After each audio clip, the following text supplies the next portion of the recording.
Okay, so let's proceed towards our poem. No men are foreign. Remember, no men are strange, no countries foreign. Beneath all uniforms, a single body breathes. Like ours, the land our brothers walk upon is earth like this, in which we all shall lie. They too aware of sun and air and water are fed by peaceful harvest, by war's long winter starved. Their hands are ours, and in their lines we read a labor not different from our own. Remember, they have eyes like ours that wake or sleep, and strength that can be won by love. In every land is common life that all can recognize and understand.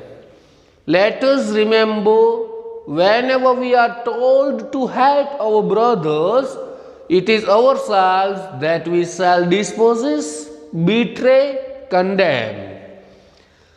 Remember, we who take arms against each other, it is the human earth that we defile. Our hells of fire and dust outrage the innocence of air that is everywhere our own. Remember, no man are foreign and no countries strange. The poet James Kirkup. તો ચાલો મિત્રો translation તરફ આગળ વધીશું. Remember, no men R strange, નો countries foreign. યાદ રાખો કે નો men are foreign, no men R strange એટલે કે કોઈ પણ માણસ છે સ્ટ્રેન્જ. સ્ટ્રેન્જ એટલે અજાણ્યો, વિચિત્ર. કોઈ પણ માણસ છે તે અજાણ્યો નથી. નો કન્ટ્રીઝ ફોરેન, કોઈ પણ દેશ છે તે આપણા માટે પરદેશ નથી, વિદેશ નથી. ઓકે, એવું કવિ અહીંયા કહે છે. શા માટે કહે છે જુઓ. Beneath all uniforms a single body breathes. Beneath all uniforms, beneath એટલે કે નીચે. ઓલ યુનિફોર્મ્સ, યુનિફોર્મ એટલે કે ગણવેશ. બરોબર, તમે લોકો જે સ્કૂલમાં પહેરો છો તે, હું જે પહેરું છું તે વસ્તુને પણ યુનિફોર્મ કહેવાય, ગણવેશ. પણ અહીં કવિએ ગણવેશની કઈ પરિભાષામાં વાત કરેલી છે આપણને? તો કે સિંગલ બોડી બ્રેસ. આ જે સ્કિનનો યુનિફોર્મ છે આખો, બાહ્ય સ્કિનનો. ઓકે, તે બાહ્ય સ્કિનના યુનિફોર્મની જે સિંગલ બોડી છે તે બ્રેથ એટલે શ્વાસોશ્વાસ લે છે. એટલે દરેકનો ગણવેશ એક જ પ્રકારનો છે. તેમાંથી દરેક વ્યક્તિ શું કરે છે? જીવવા માટે શ્વસન ક્રિયા કરે છે. Like ours the land our brothers walk upon is earth like this. Like ours એટલે કે આપણી જેમ જ. The land our brothers walk upon, એ જમીન કે જેના પર અવર બ્રધર્સ આપણા ભાઈઓ, વોક અપોન જેના પર આપણા ભાઈઓ ચાલે છે, is earth like this. As you know, we all live on the earth. Earth is a planet. Okay, so કવિ અહીં કહે છે કે આપણા બધાની જેમ જ આપણા જે ભાઈઓ ચાલે છે તે ધરતી છે જેના પર આપણે જીવીએ છીએ સૌ. Okay, in which we all shall lie, કે જેમાં આપણે પણ બધા રહીએ છીએ. They too aware of sun and air and water. ખૂબ સરસ મજાનું આ સેન્ટેન્સ છે કે ધે ટુ અવેર ઓફ, તેઓ પણ. અવેર ઓફ એટલે કે જાગૃત, જાગૃત છે. શેનાથી જાગૃત છે? તો કે સન એન્ડ એર એન્ડ વોટર, સૂર્ય, હવા અને પાણીથી તે લોકો પણ જાગૃત છે. બધા જ લોકો જાગૃત છે એમ. Are fed by peaceful harvest, by war's long winter starved. Are fed. Fed is a past participle of feed. Feed એટલે કે ખવડાવવું. તેઓને પણ ખવડાવવામાં આવે છે. કઈ રીતે? તો કે by harvest, peaceful harvest. Harvest એટલે શું થાય મિત્રો? તો કે એક પ્રકારનો પાક, ફસલ. ટુ હાર્વેસ્ટ એટલે કાપવું, પરંતુ માત્ર હાર્વેસ્ટ હોય એટલે તેને આપણે મિનિંગ કરી શકીએ ફસલ, પાક. બરોબર, તેઓને પણ શાંતિપૂર્ણ પાક મળે છે અને તેના દ્વારા તે ખાય છે. By wars long winter starved. Wars long winter starved is a one kind of idioms and phrase which meaning is કે જીવન જરૂરિયાતોથી જે વંચિત છે, બરોબર, તે જીવન જરૂરિયાતથી વંચિત રહીને તેઓ પણ શાંતિપૂર્ણ પાક ખાય છે. Their hands are ours and in their lines we read their hands are ours. તેઓને પણ આપણા જે હાથ છે તેવા જ હાથ ઈશ્વરે આપેલા છે, કુદરતે પ્રદાન કરેલા છે.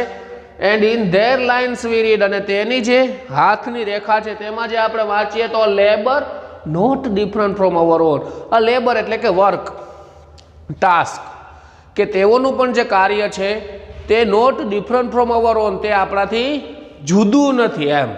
હા, ભલે બધાના કાર્ય અલગ અલગ હોય પણ કાર્ય કરવાનું તો એક જ છે. ખેતીકામ અહીં જે થાય છે તે જ બીજે થાય છે. ઇલેક્ટ્રિશિયનમાં પંખા જે ફિટ થતા હોય તે જ થતા. એટલે જે કામ કરો છો તે કામ આપણાથી વિપરીત નથી, કામ જુદું નથી, ભલે પદ્ધતિ જુદી જુદી હોય છે.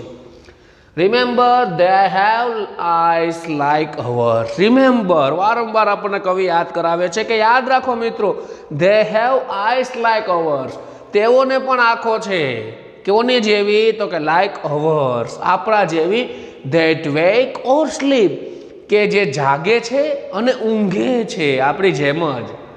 And strength that can be one by લવ, અને સ્ટ્રેન્થ તેઓની પાસે પણ આપણા જેવી જ શક્તિ, બળ, તાકાત છે.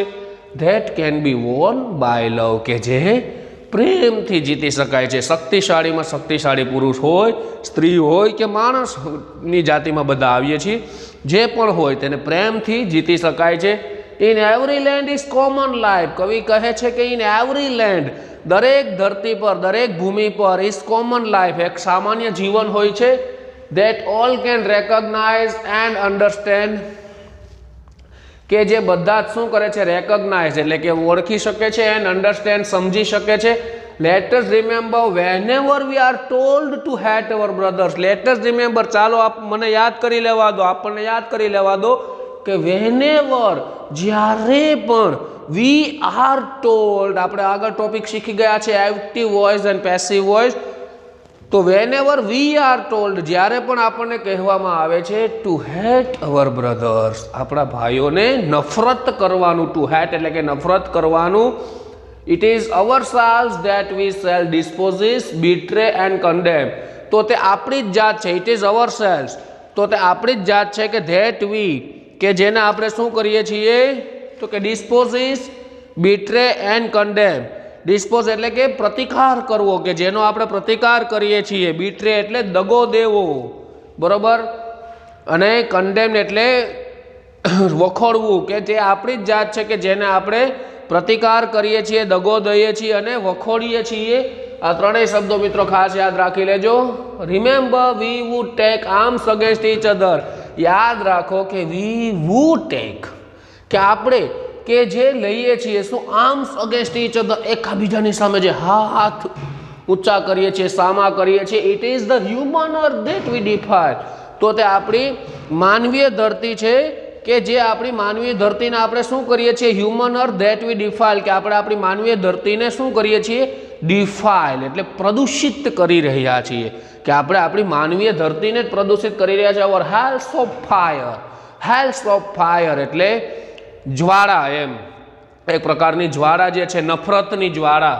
એન્ડ ડસ્ટ આઉટરેજ ધ ઇનોસન્સ, તો આપણી જે નફરતની જ્વાળા જે છે અને જે કચરો છે તે શું કરે છે? તો કે આઉટરેજ ધ ઇનોસન્સ. આઉટરેજ એટલે શું થાય મિત્રો? તો કે આઉટરેજ એટલે એક પ્રકારની જે હિંસક જ્વાળા છે જે, બરોબર, તેને શું થાય છે? તો કે the innocence of air that is everywhere hour own. તે જે હિંસક જ્વાળા છે તેને આપણે નિર્દોષ હવામાં ફેરવાની છે, કે જે ઇઝ એવરીવેર અવર ઓન, કે જે આપણી પોતાની જ દ્વારા વાતાવરણ કરેલું હોય છે, બરોબર, સર્જિત કરેલું હોય છે.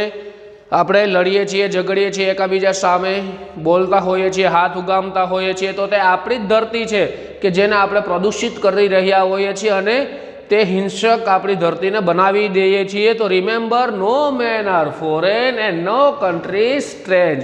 તો યાદ રાખો મિત્રો કે કોઈ પણ વ્યક્તિ વિદેશી નથી, અજાણ્યો નથી, પરદેશી નથી અને કોઈ પણ દેશ અજાણ્યો નથી. એટલે કવિનો અહીં કહેવાનો મતલબ એ છે કે આપણે જે હાથ છે, જે કાન છે, જે નાક છે, જે મોઢું છે, જે પગ છે, બરોબર, તેવી જ રીતના દરેક જગ્યાએ વિશ્વના જે લગભગ 192 જેટલા દેશ છે તે દરેક જગ્યાએ હા ભલે શરીરના કદમાં વજનમાં ફેરફાર હોઈ શકે છે, પણ જે આ યુનિફોર્મ બનાવેલો છે કુદરતે તે દરેકને એક સરખો આપવામાં આવેલો છે.